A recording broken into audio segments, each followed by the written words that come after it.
Hey guys, I'll show you how to fix this problem quickly. In the first step, we need to go to search bar, type your device manager,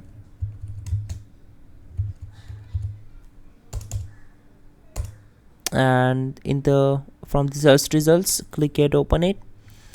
Now we need to find out the monitors. So here it is. Click here to expand the monitors.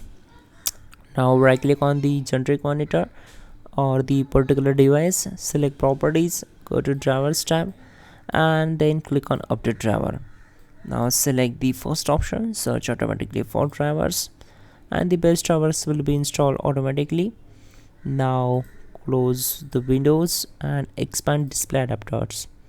Now again right click on the particular adapter, select properties, go to drivers tab and click on update driver. Once you are here, click on search automatically for drivers, and if this not work, you can select the second option also, browse my computer for drivers. Now you can click on let me pick from a list of available drivers on my computer, select the model, click on next, and it will refresh your window completely and the problem will be solved.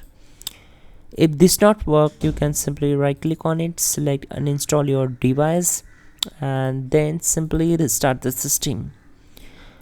This will fix the issue for sure 100%. And yeah, restart your system. You can also check out our description link to fix this issue quickly and effectively. And yeah, don't forget to like the video. Please do subscribe the channel.